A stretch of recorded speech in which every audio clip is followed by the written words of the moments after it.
Hi everyone, this is Terry Nazon, world famous astrologer, and today is Monday, May 19th, 2025. And can you believe it that the sun is at the anorectic or the fated degree and is about to enter the sign of Gemini tomorrow afternoon, Eastern time, of course.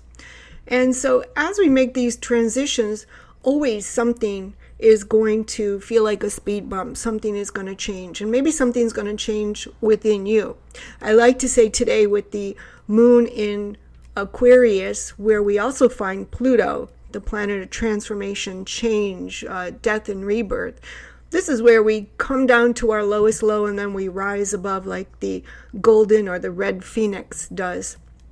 And this will happen quite frequently now. So when you find yourself at your lowest low, you're going to remember that Pluto is here. And this always is like taking you to your bottom only to lift you back up. And that's exactly what happens.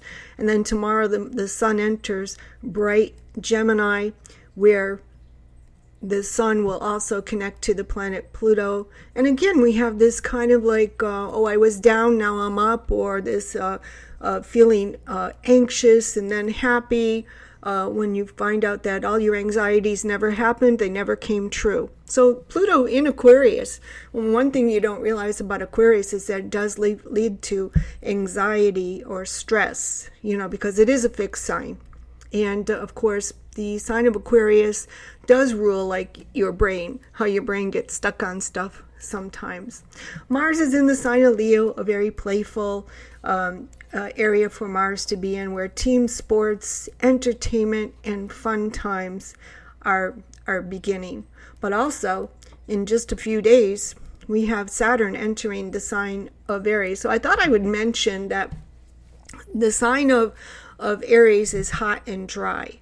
And also, the sign of Capricorn is considered dry also. So Saturn is a dry sign. So we have to be very, very careful about headaches, aches and pains from what?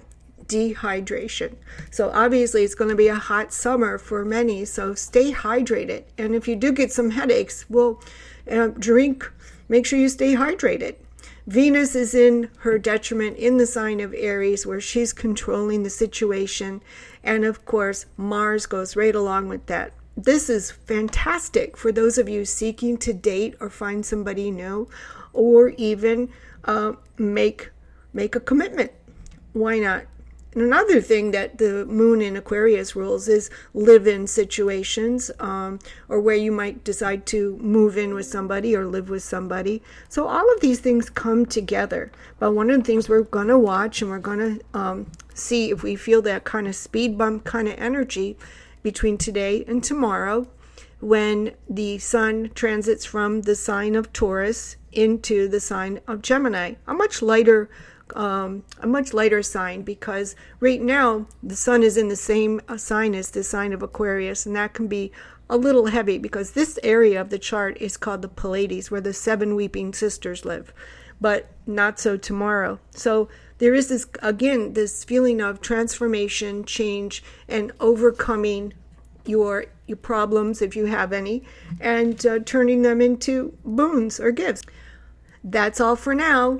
And you can read more on my website, www.terrynazon.com.